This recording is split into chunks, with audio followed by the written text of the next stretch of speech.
Mesdemoiselles et messieurs, bonjour. Vous êtes le bienvenu sur Contact Pro Live et c'est Germain Kaindo qui vous présente encore une fois cet après-midi.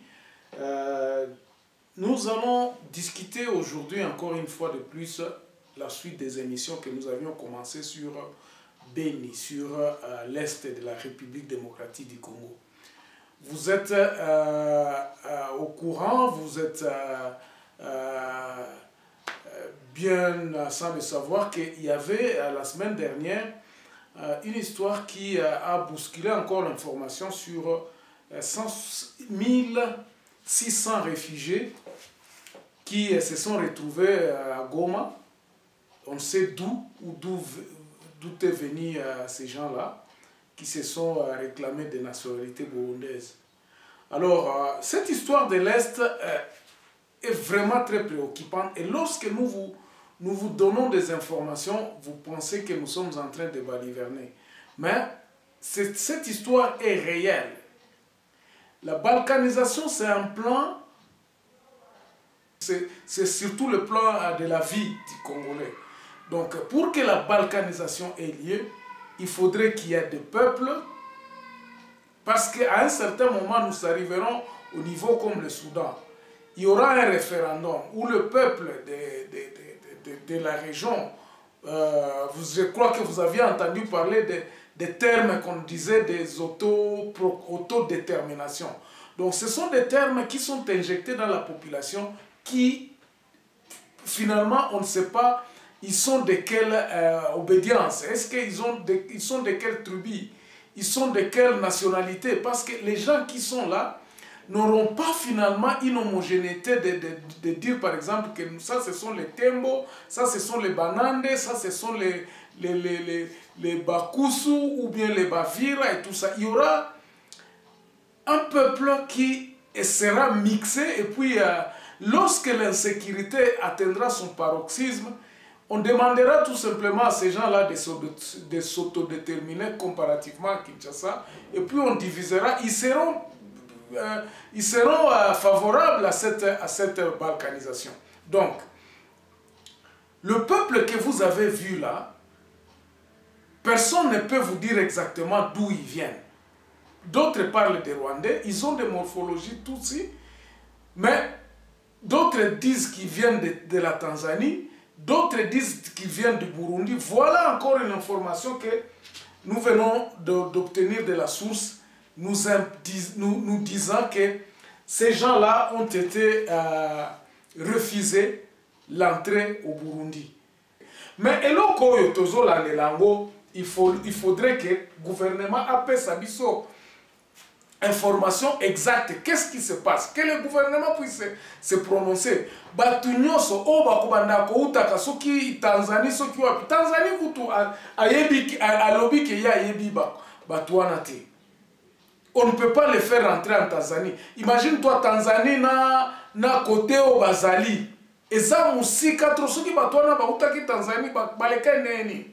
Mataki, Neni. Plus de 1600 personnes. Bayaki na ba camion Neni. Parce que, au Tanzanie, faut les. Normalement, en principe, Bato, Bautaka, Uvira. Mingi, Baleka, par Rwanda, Poba, Kota, Bukavu. Et puis, ce qu'on occupe pour le Rwanda, au côté à Goma. Mais ce qu'on occupe de côté à Goma, et ça n'a moyen de le côté sans que l'armée rwandaise a remarqué il y en a qui na camion, qui na bateau, qui na ni. Mais pour le faire rentrer, regardez comment gymnastique to sali pour nako comme ça bango d'abord na Uvira. Les Kakingomo, ceux qui connaissent la route de Ngomo, là où Papa Wemba avait fait un accident là. Je crois que ça peut être dans les 180 km à partir à Bukavu. Donc, Bauti na Goma, Bamati bateau, Bakomi Bukavu, Bakoti na Bakamion, Bamati Bake Kotika Bango, ti na frontière à Burundi. Mais Burundi, tant Bazoli na Bakoti sa Bango, Balobi, te bateau Baza ba Burundi te. Toza na ba information awa, soki ta ezali tokoki kotia moti na ba voice na ba informateur o baza sur terrain na frontière wana. Ba boy kokoti sa bango, Burundi boy kokoti sa bango. Pourquoi? Ba yebite place ni nango ba uti. Alors, ezana batu oyo l'intelligence oyo balobi DGM na biso service secret ya Congo tosalaka to tosalaka te mpona kolakisa kino complicité eza na kati ya biso moko bakongolais mpona kodivize mboka na biso. Alors, qui tire les ficelles cette histoire? Nani yango azotire? Eza na avantage ya banani? On peut se poser cette question-là. Mais eza na avantage ya nani oyo azoko permettre batu une population qui vient de nombreux jours bakende ko faire peupler batu parce que bayebi que non. Soko uti Ruchuru, à partir de Ruchuru, ti okota kota ba Kanyabayonga, Okititi, Balubero kuna, en tout cas ce sont des espaces oyo insécurité ezalaka. Moi-même je passais na lekaka na utaka Butembo ti Goma na ba Yaswana. Mais insécurité moko impossible koki koyeba te. Okomi tout non lobi mesiko yo ba opération o sukola oyo ba FARDC ba bande komene kuna esuka boni yo mo okuta ta mususu ata ba camionnette on attend tokele toza koleka. Tu vas voir que bokuta ba soda mi balé ou bien misatu après je crois dans les 10-15 km ba soda bazaka na bazamba wana. Soki ayoki ke mutu kezoya abimisika mutu chauffeur à Kobusa, à Pesimbongo, à l'Ekito Keto, ce qui se passe dans le parc de Virunga, il n'y a que l'intelligence Nabiso de Yeping. Yangwana Tozolo Bakeno, la complicité est parmi les Congolais. Donc, les Congolais Baliambongo, et ça, les Congolais Moussou Baliambongo, pour Nalikamboé Bandako Salema. Et nous dénoncerons toujours cette histoire ici. Tia Kosilaka. Tia Kosilaka. Et je commence même à penser que non, pour l'instant, dans les prochaines émissions, quand je parlerai de Beni, j'évoquerai les sources et j'invoquerai et je dirai qui sont les commanditaires.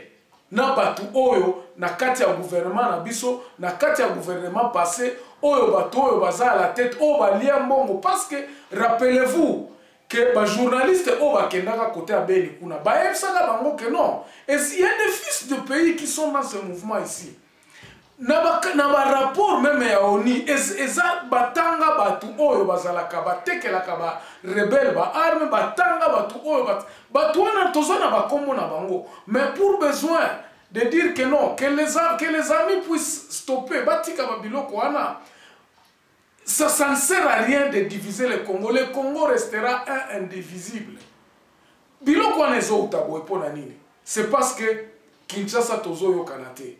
Biloko ezo utapona nini. Parce que biso moko ba Congolais tozo linga kozala na bomo côté. Je vous parlais ici de la nationalité congolaise. Batebele bazo komelanga balobi onga naza tribaliste nazo tribaliste. Mais c'est une des solutions pour que to solidariser mboka na biso. Parce que jamais munanda kolobaki asala mboka na jamais.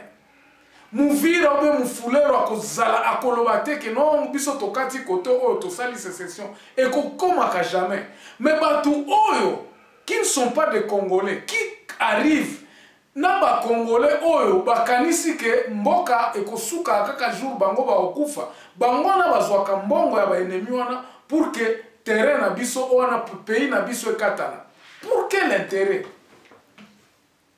Si le Congo est balkanisé, la partie balkanisée sera au profit de leurs instigateurs. Donc, et qui sont ces instigateurs? Ce sont les pays qui sont en train de mettre la main au bas infiltré armé, pays où est infiltré armé, peuple où ils ont appartenir dans pays où est infiltré armé, na batu oyo baza kozala na besoin ba minerais à côté kuna. Rappelez-vous que de Beni na côté à Aru kuna pétrole ezali.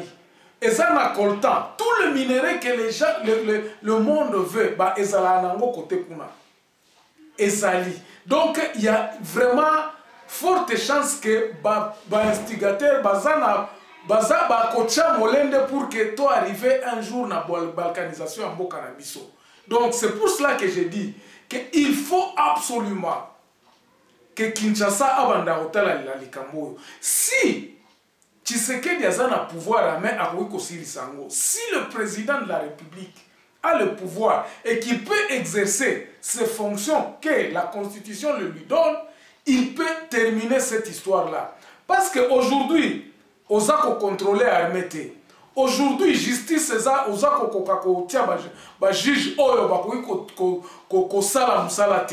tu ne peux pas. Tu mets les gens qui sont là toujours contrôlés par le même pouvoir.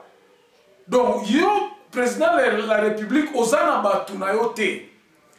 Et tu évites de mettre des gens qui peuvent être indépendants. Ce qui que le président a se choisir des gens qui sont pratiquement indépendants, qui ne sont pas liés à des choses. Pourquoi? C'est parce que Batouana Tango Bakoya, Bakosala Musala. Kosala Musala, par exemple, ceux qui ont bajija solo, bayoki kenon likambo, muto aïba ki 15 millions, bako fungole les dossiers. Bako la téléphone, te batu basala boyo, non. Bako sala musala na ndenge sengeli, ils seront des indépendants.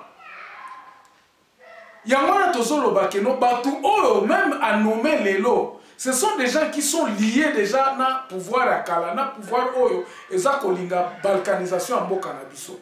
Donc il faudrait absolument que Tshisekedi s'entoure avec des caciques qui seront là pour justement travailler pour le pays. Pas travailler pour quelqu'un, pas travailler pour un pouvoir mesquin qui veut la balkanisation de notre pays. Au moins, il y a marque oyo, par exemple, il y a flagrance à boyer. Ezako caché nini, ezako caché nani plan oyo tozolo ba plan ba balkanisation muke et aussi là likambo ya bozomo yoka keno ba assassinat ba massacre sili non esilité on a est-ce que boye sanga esili nande est-ce que basi ba kanga ba lobino to kangi ba troupe boye ou bien to kangi ba massacrer boyo tokangi boende ekosili sango non batouana bazalaka na tactique comme on se disait que non ce sont les mêmes personnes qui sont dans l'armée c'est un recul moko kaka balobi bon ok mais quand les opérations vont commencer ce seront les mêmes personnes qui sont dans l'armée et ça kaka batouana parce que toloba que non monguna aza musikate imagine-toi les gens qu'on nous présente ici bah pauvres villageois ba pauvre mutumoko mwe ba latisie nani anande azaki commandant ya batu ya ndenge. Est-ce que vraiment est-ce que vous nous traitez pour qui? Hein? Vous présentez biso mutumoko azana mine moko minable bokolo bakeyende mutabanda ko sala comme nani ba opération kuna. Non. Non, quand même, prenez quand même, bon respecter le peuple congolais. Et puis, nous, le peuple congolais, nous ne laisserons, Tokomitika jamais tous à la duper dans marque. Nous ne pouvons pas accepter ce théâtre qu'on est en train de nous présenter maintenant. Bazolo Bakeno, voici, on a arrêté le commandant Yaba ADF et on nous montre un monsieur, un minable Mokoboé. On s'arrête là pour aujourd'hui et on dit merci en tout cas pour tous ceux qui sont en train de nous contacter et donner leur point de vue de ce que nous parlons. Au revoir et merci encore une fois de plus. On se revoit dans le prochain numéro.